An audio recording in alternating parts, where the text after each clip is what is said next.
Welcome to the Samuel Leeds Podcast. My name is Marie-Hélène Ferguson. I'm an employment lawyer and I'm also the CEO of the Cultural Intelligence Group. And I've had the great privilege of working with Samuel over the last few weeks, and I could not resist asking him questions about what Samuel is like as an employer. I hope you enjoy. So Samuel, we all know about your terrific success as a property investor, as an amazing trainer, setting up an incredibly successful company.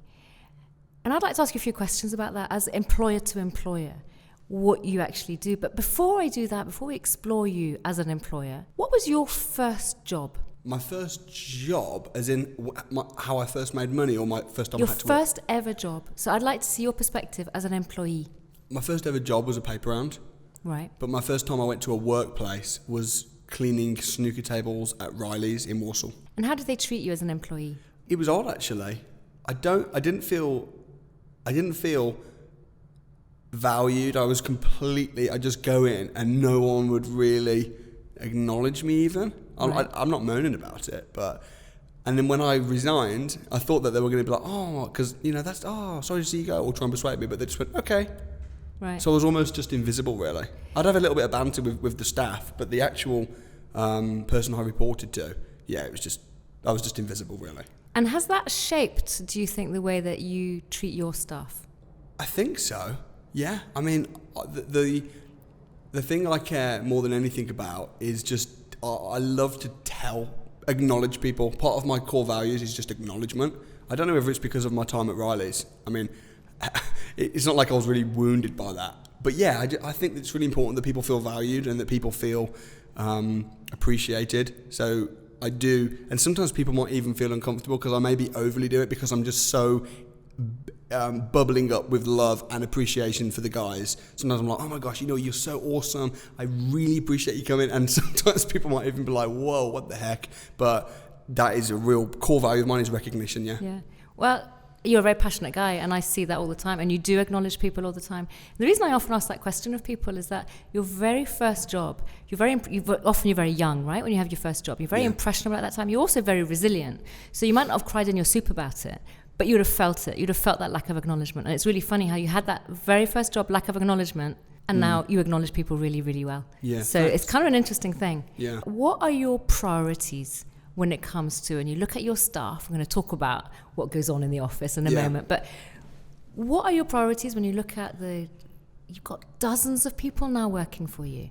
When you look at them, if I had to say to you, what was your top priority for them? Yeah. What would you say? My top priority is that people are doing a job or a role that they really enjoy. If I sense that someone's not happy doing what they're doing, it really bothers me. I just cannot. And part of what I teach in my training business is to become financially free, to be able to, not have to do a job. But I feel like I want my team and my staff to be there not because they have to be there and because they want to be there. That for me is the most important thing. That's number one, 100%. And just because, I come to the office, I work, but I'm doing it from a position of abundance because I want to. It's a mission, I enjoy it, and I want everybody to feel that. And I think that they mostly do. Well, that's extraordinary, because that's exactly how I see, that's my priority too. I'm also an employer, and I'm also an employment lawyer. So looking at people in the workplace, what you really want to see is them enjoying their job, because they want to get out of bed in the morning and actually enjoy the experience and look forward to their day ahead. Yeah. So I think that's an amazing, I'm so glad that we share that same priority. What is it like then to work at Samuel Leeds? I've got a few questions for you. We're going to run through them. The first thing I'd love to ask you, I know the answer, but for all the lovely people out there, where are your offices? So we are in central London, in Marylebone.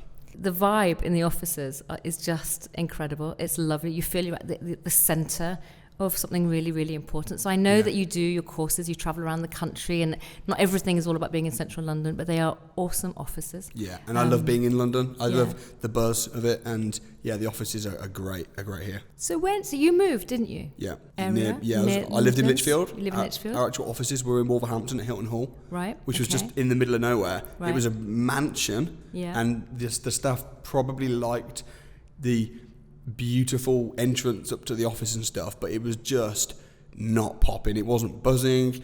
if you wanted to have appointments with people, everything was far away, and I just didn't feel that fit with our culture. Yeah. So that was one of the reasons why we moved to London, just because we wanted to be around people. We wanted to be able to make an impact, and London is, some people call it the capital of the world, really. It's one of the most amazing cities on the planet, and we wanted to be where it's all happening. Yeah. Well, there's certainly a buzz and an energy.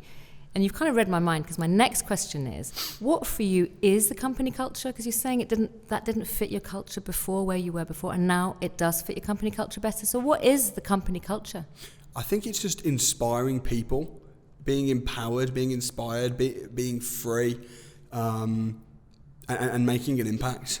I think that's the culture. But you can't impact people when no one's around, apart from the squirrels and the rabbits.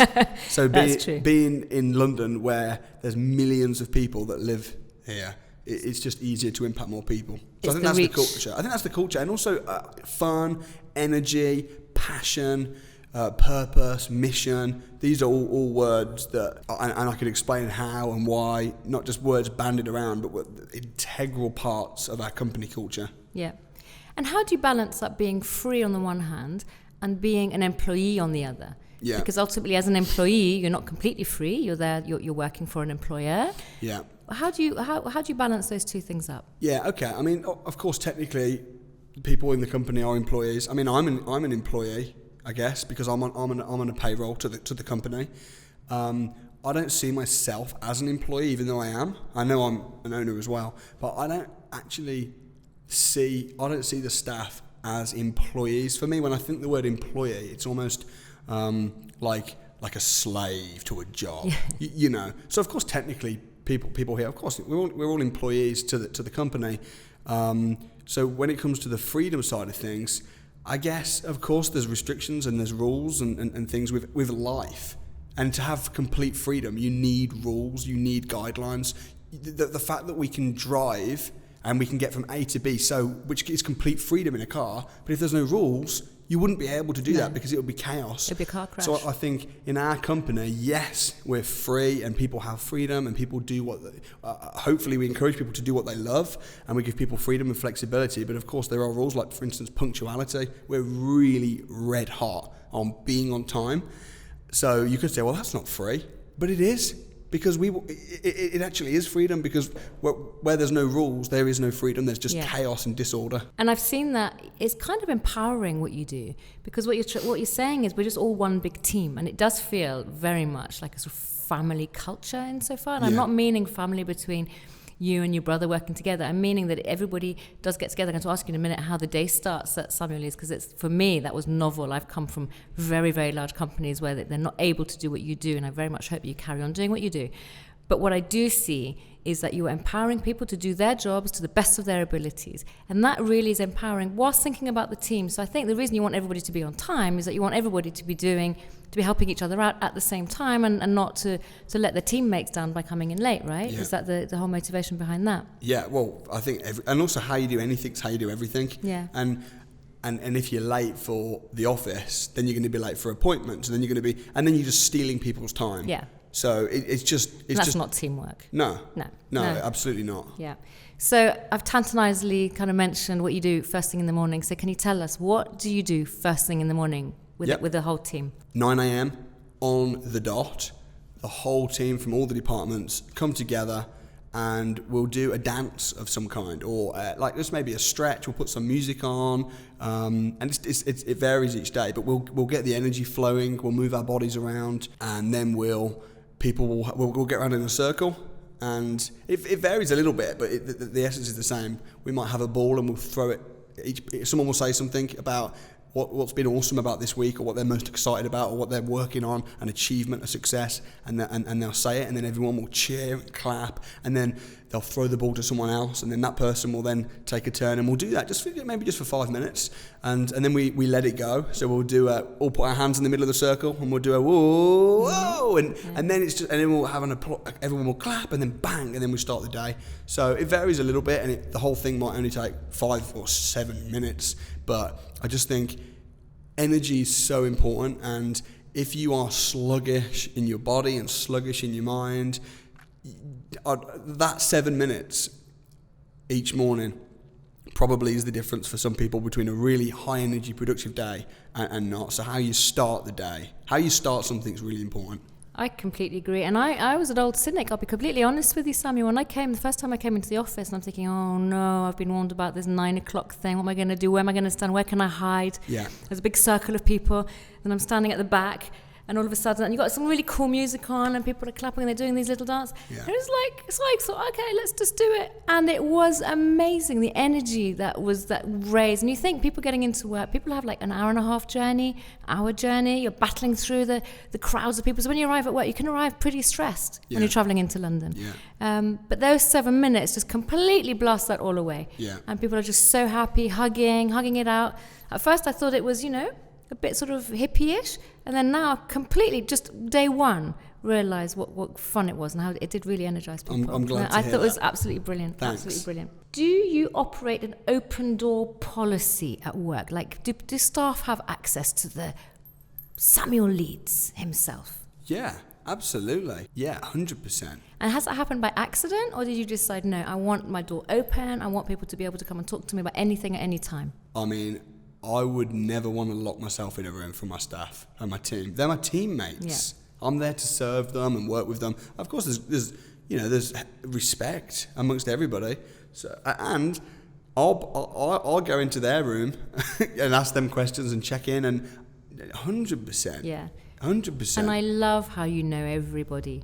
You know the names of the latest recruits. You might not have been involved in the recruitment, but you got, for example, we have latest recruits in the finance team, and you know their names, and you're try. So you do, and I hope that always carries on, because I know you're growing, you're going to continue to grow, and the fact that you just know everybody's name is just so impressive. And how you take time to say hello to every single person you come across, is really impressive. I think so, and ultimately, if I'm a jerk, then that's not going to make them feel good about wanting to do a great job. No. And we're all on the exact same team. Yeah. They are my teammates. Yeah.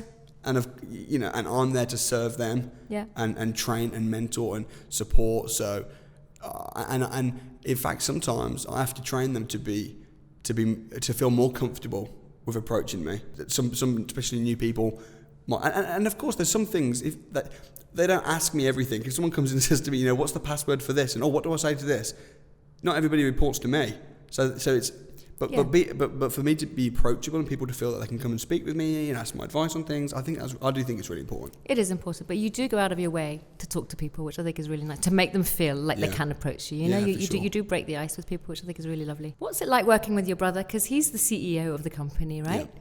So what's it like working with your brother? I love working with Russell. I think he's an amazing CEO. He's cool, calm, collected. He never gets stressed out, and he just makes everything happen. So he is incredible. He's humble, and he lets me be the front man. I often take a lot of the glory, and no one even knows anything about what he does. So yeah, I mean, and if ever we disagree on something, we have this policy, which is the person that wins the argument decides. So if I'm saying, hey, we should do this, and he's saying, no, it's a bad idea, we should do this, we'll argue about it, and it's just the person who puts forward the best argument, then we'll just do that. Because there's no room for egos, there's no room for personal preferences in a growing business. It's just a case of what is best for the business. And that's every decision. Also a case of whose department it is. So I'm not going to stick my nose in and start talking about which computers we should have, because that's just not my bag. Yeah. But in the same way, when it comes to other things, like when it comes to marketing and media and videos, he wouldn't come in. So I feel like we've argued for sure, but in a debate type way. We've never fallen out ever. He's never been really annoyed with me, or we've got in a mood or a fallout. It's just the couple of years that we've been working together has been blissful. It's been fun. We're best friends. And he's taken the training business and even the property business too to he's made it massively more successful, and so have other people as well, like Sarah and other people in the team. But Russell is just incredible. So I'm very blessed and happy that I managed to persuade him to come into the business a couple of years ago. Well, it's a remarkable relationship, if you don't mind my saying. Watching the two of you, you do have discussions. But very healthy discussions. They're not disagreements, they're not arguments, they're discussions. and you respect each other so much. That's the first thing I noticed when I was watching you.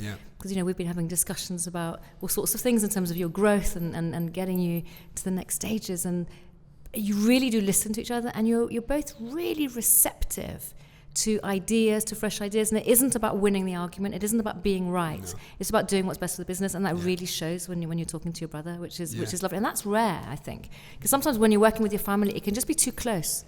But you've got this very healthy respect for each other. And I think what you're saying there about having responsibility for different departments, that must be the key to it as well, that you don't stick your noses in each other's business, so to speak. For sure, but also being really direct and never taking anything personal. So me and Russell, we love each other to bits, but we're very direct. And if he thinks I'm being a jerk or if he thinks I'm wrong, he'll just tell me straight. And I think we both do that. And also when we meet up and we talk about how the business is going, despite us doing extremely well in business and us having a massive, expansion and success over the last couple of years, when we have our business meetings, we probably spend 90% of the time not patting ourselves on the back, saying, "Oh, we're doing great, aren't we? Wow."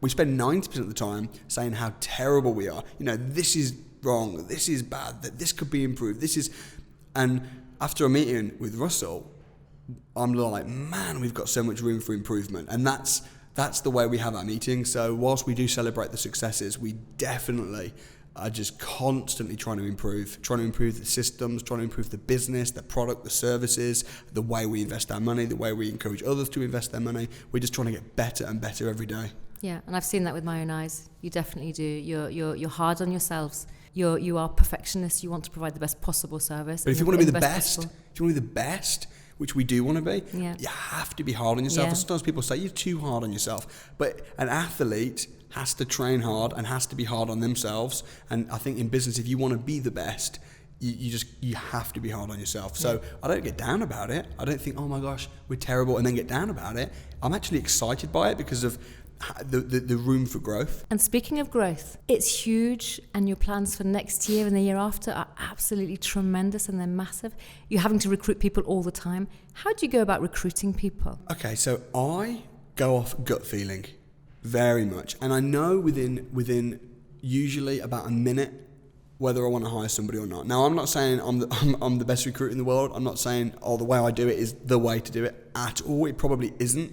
But for me, usually what happens is I'll just be able to. I don't really go through CVs. I'm not really interested in qualifications. I'm more interested in the attitude of the person, the energy of the person, than anything else. You remind me of a young Richard Branson, because he's very much like that too. He will hire people on the basis of their positivity. Yeah. He just wants to work with positive people. It's all about positivity. And I think if you look at the Branson brand and all of the people that have worked with him, and he's a very positive person, and you're a very positive person. And you surround yourself with positive people, you can't go wrong. Yeah, and if someone's really skilled, but they are, like, another thing I do as well is I'll ask people, what happened with your last job? If they say anything negative about their last job or their last employer, it didn't work out because my last employer was quite controlling, or I just think, even if that's completely true, and even if you're being gracious in how much you downplayed it, just the very fact that you're even being negative, for me, that's a real red flag. Yeah. Much more than, and I've employed people that have had degrees in stuff, and they've just been terrible at it. Yeah. So their qualifications, we obviously I won't talk too much detail, but honestly, I just think you can train anyone to do anything pretty much within reason. Of course, if you're taking on like a full-time accountant, they'll need to be qualified. But if you're taking on someone who's going to be in customer service or media, some of the guys, some of the videographers, they're kind of pretty much self-taught. And I'm not poo-pooing the qualifications and stuff at all, but to me that's definitely secondary.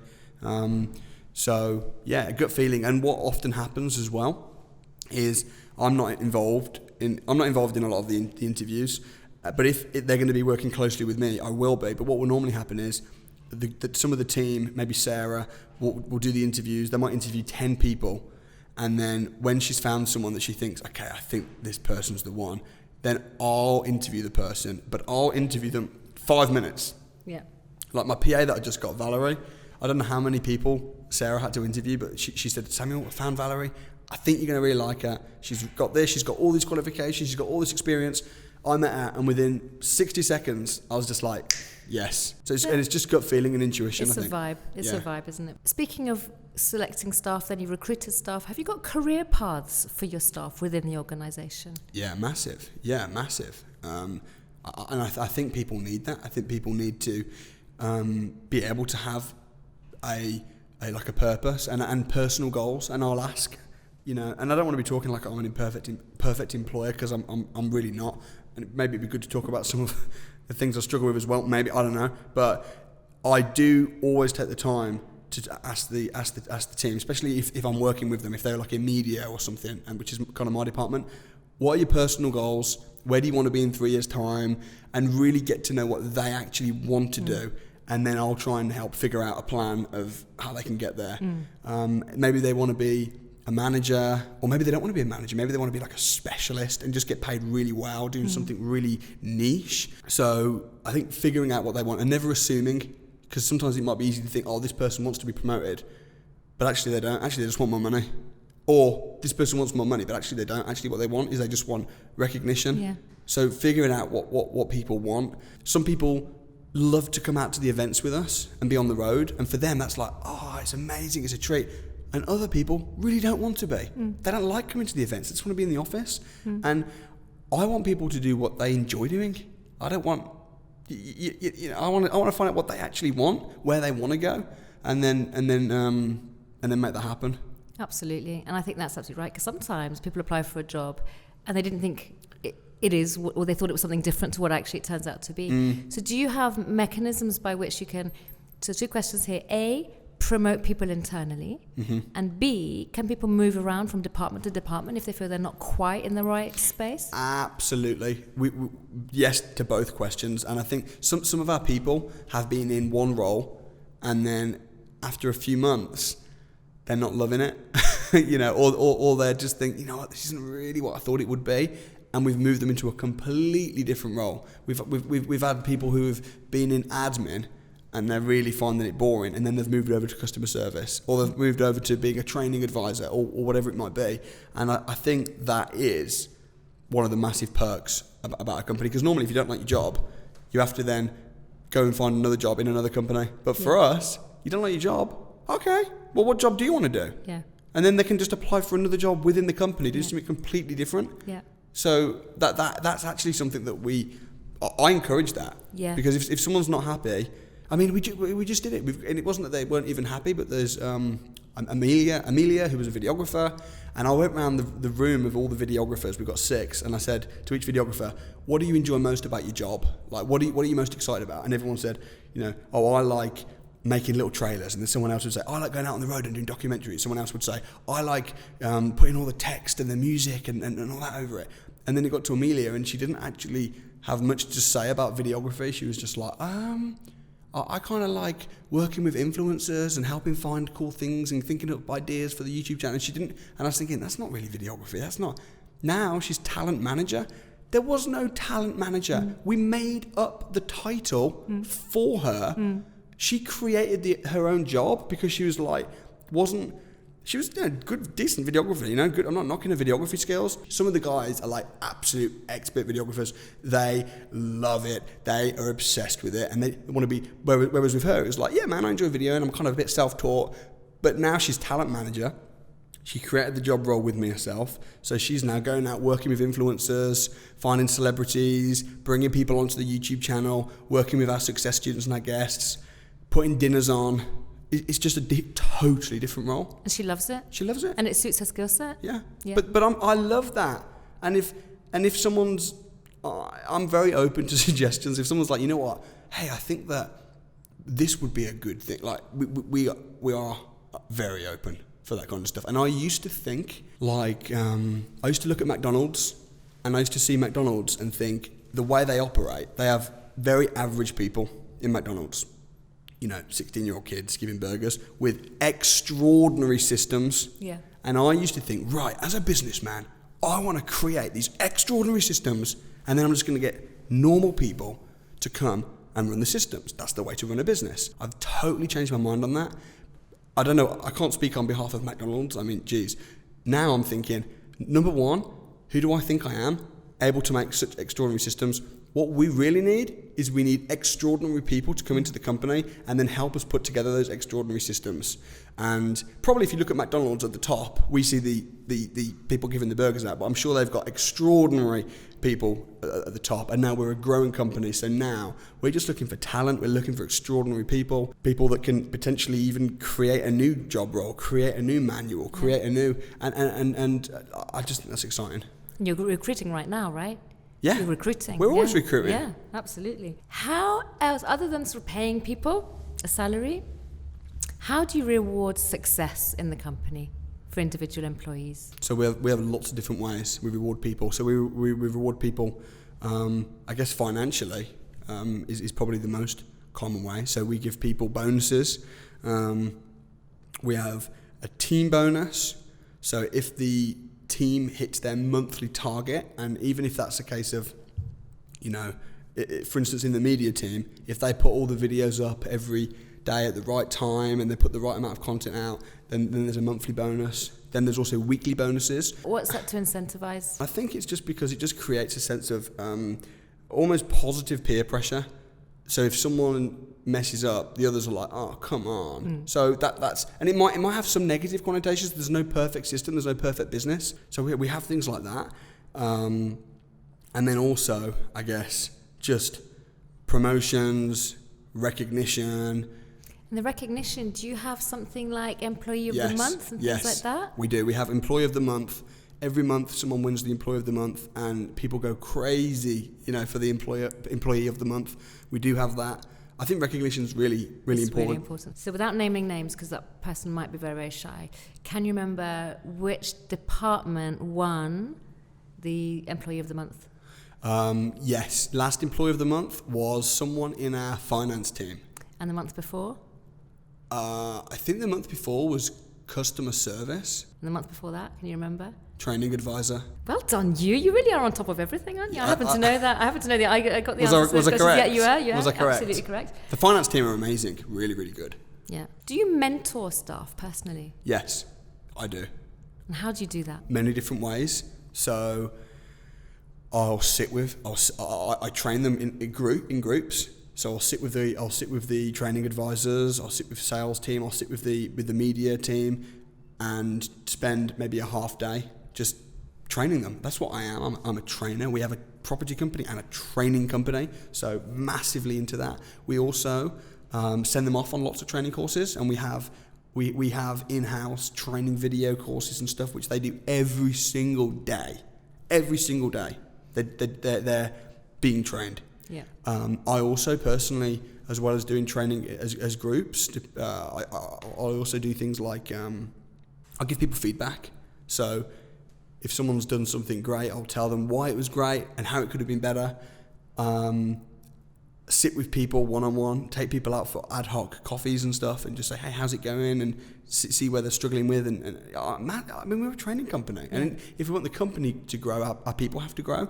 And a quote that Richard Branson says, which I absolutely love, is train your staff so well that they can leave, but treat them so well that they don't want to. Absolutely. And I think that is, for me, I love that. Yeah.